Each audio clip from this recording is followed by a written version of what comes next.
기도로 하나님 앞에 나아가는 금요일입니다. 기도할 수 있는 시간이 있다는 것이 축복입니다. 우리가 하나님의 은혜 아니면 하나님이 눈을 여시고 하나님이 우리에게 온전한 성령의 역사를 주시지 않는다면 우리는 살아갈 수 없음을 안다는 것 자체가 은혜입니다.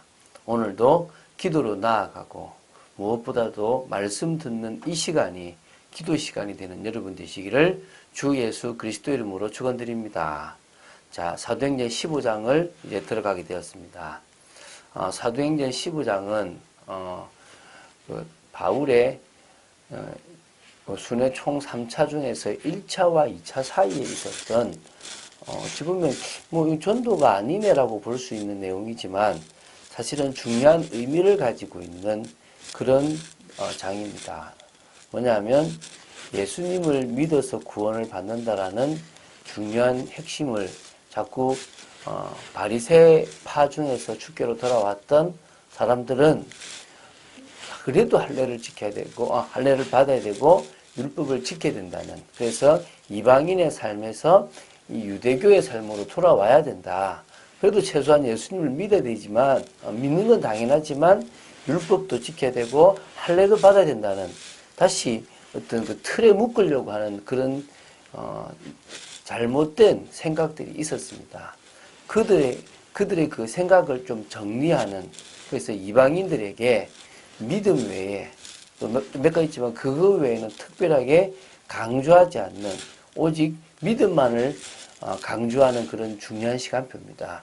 그래서 이때 이후에 2차, 3차에는 본격적으로 저 로마까지 복음화하는 일이 일어났던 것입니다.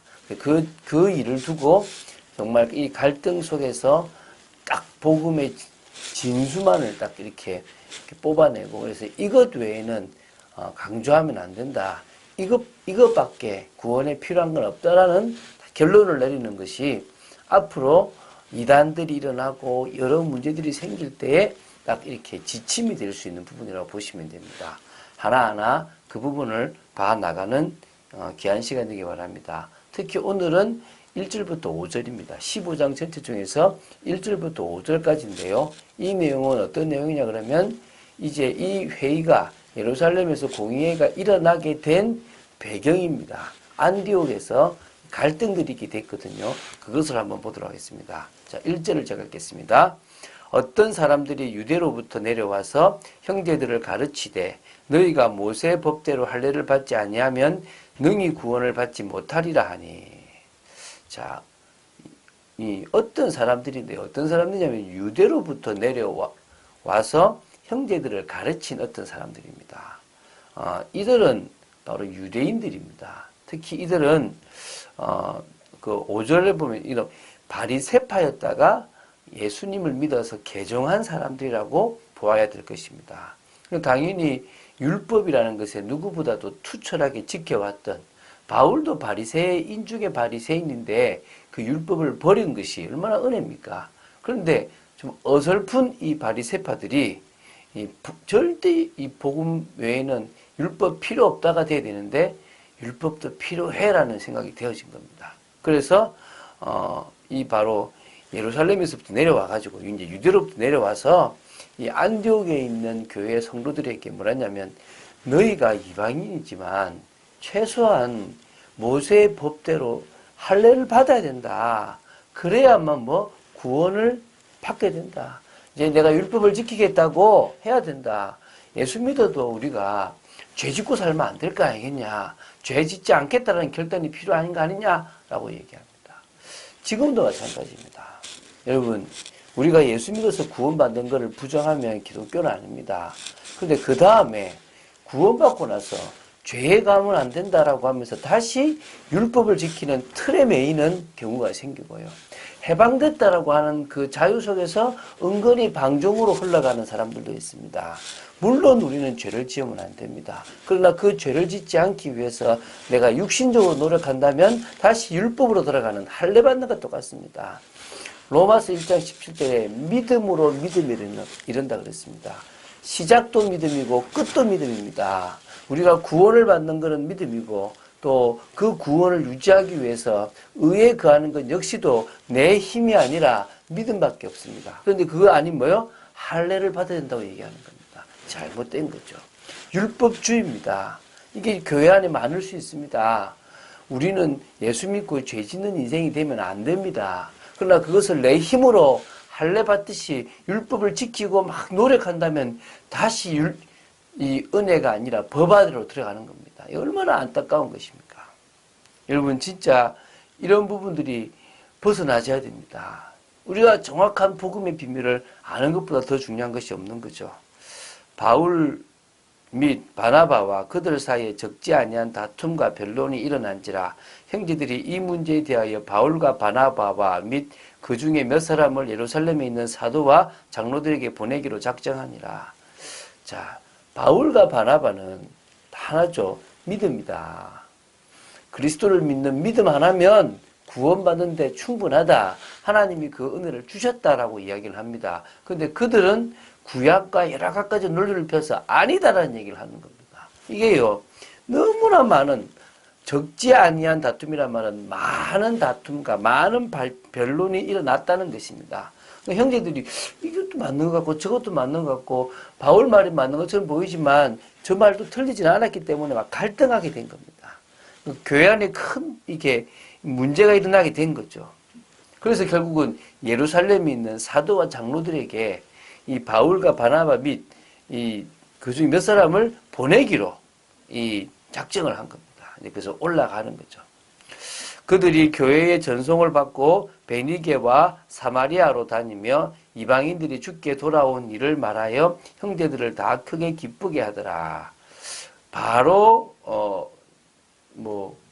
이렇게 오는 가정 속에서 특히 어딜 들립니까? 바로 이제 지금 베니게라는 곳과 사마리아를 이렇게 지나서 이렇게 예루살렘으로 가게 되었습니다. 왜? 이유가 있죠. 가는 곳마다 또 교회를 확립하고 또 이런 부분에서 중요한 하나님의 은혜를 나누려고 했던 거죠. 그래서 이방인들이 특히 1차 순회 사역에서 이방인들을 주께 돌아온 일을 이 베니게에 있는 교회와 사마리아에 있는 교회의 성도들에게 이야기를 한 겁니다. 그러니까 형제들이 다 크게 기뻐하는 것은 당연하겠죠. 그죠? 예루살렘에 이르러 교회와 사도와 장로들에게 영접을 받고 하나님이 자기들과 함께 계셔 행하신 모든 일을 말하며 이게 지금요 기행문 같은 거예요. 이게 그러니까 전도 일기, 선교 일기라고 보면 되겠죠. 있었던 일들이 쭉 기록되어지는 겁니다. 그래서 이제 어디 있었고 뭐 했고 그래서 예루살렘에 도착하니까 그곳에 있는 많은 교회들이 또 사도와 또 장로들이 영접을 하고요. 그리고 뭡니까? 그들에게 1차 순회 사역에 대해서 간증을 하게 된 거죠. 하나님이 바울과 바나바와 그 일행들에게 함께 계셔서 행하셨던 모든 일들을 다 간증한 겁니다. 바리새파 중에 어떤 믿는 사람들이 일어나 말하되 이방인에게 할례를 행하고 모세의 율법을 지키라 명하는 것이 마땅하다 하니라. 선교 보고를 들었던 바리새파 출신의 이 개종자, 다시 말하면 돌아왔던 예수 믿는 사람들은요, 저 말을 듣는 순간에 저건 아니지라는 생각을 가졌겠죠. 왜? 그들은 진정한 복음 더하기 율법, 복음에다가 뭡니까? 자기식 신앙이 들어가 있었기 때문입니다. 그러니까 뭐죠? 이방인이라도 죄 안 짓는 그들의 모든 걸 버리고 주께로 돌아와야 된다. 율법을 지켜야 된다는 것들을 강조하게 된 거죠. 자, 구원은요, 전적으로 하나님께 달려 있습니다. 그 구원은 인간의 행위가 아니라 하나님의 전적인 은혜로 말미암아 되어지는 것입니다. 그런데요, 사람들은 여기다가 할례, 율법 준수 이런 것들을 구원의 필수적인 요소로 집어넣기 시작했던 것입니다. 그래서 이것에 대한 정리가 하나님은 무엇보다도 필요하다고 생각했기 때문에 이 시간을 만들어 놓으신 겁니다. 우리가 살아가는 이곳에서도요, 계속적으로 신학이 발전하고 있는 이유가 뭐냐? 이런 정리가 필요하기 때문이라고 보시면 됩니다. 자, 그래서 잘 정리해야 돼요. 아까처럼 믿음으로 구원받는 것을 부정하는 사람은 없습니다. 그러나 그 이후에 계속적으로 율법을 지켜야 된다, 말씀을 따라가야 된다, 죄 짓지 말아야 된다라고 하면서 율법으로 들어가도 안 되고요. 또 다 끝났으니까 이제 뭐 좀 재지면 어떻게라고 하면서요. 은근히 방종으로 가도 안 되는 것입니다. 우리는 믿음으로 말미암아 믿음에 이릅니다. 처음도 믿음이고 끝도 믿음이고 그 믿음으로 말미암아 의를 인정받는 것입니다. 믿음으로 말미암아 주께 우리를 드림으로 주께서 우리를 통하여 의의 병기로 하나님이 원하시는 삶으로 드려지는 것입니다. 그래야만 세상에 뿌리 내려져 있는 시스템을요 바꿀 수 있습니다. 사단이 장악한 그 시스템을요 뒤집을 수 있습니다. 한 주간 동안 계속 이 얘기하고 있지 않습니까? 이게 지금요 현장 속에 뿌리 내려있기 때문에 우리는 성령의 능력을 통하여 이것을 꺾어버려야 됩니다. 권능, 영력, 지력, 체력, 경제력, 인력이 온다면요 우리는 이길 수 있습니다. 그래서 무엇보다도 믿음이 중요하다. 무엇보다도 그것하고 영적 싸움해야 된다. 이것보다 더 중요한 거 없습니다. 그래서 지금도 우리는요 집중 기도를 하고 있는 것입니다. 끝까지 기도하는 중에 하나님 주시는 참응답을 받게 되길 바랍니다. 어떤 상황이든지 상관없습니다. 우리는요 언약 붙잡으면 됩니다. 하나님이 우리에게 주신 언약 붙잡으면 여호수아가 붙잡아서 승리하고 초대교회가 붙잡아서 승리했던 것처럼 우리도 당연히 그 언약의 성취를 보게 될 것입니다. 언약을 제대로 붙잡고 기도한다면 능력으로 역사하시는 하나님의 그 역사를 보고 하나님의 증인, 그리스도의 증인으로 서게 될 줄로 믿습니다.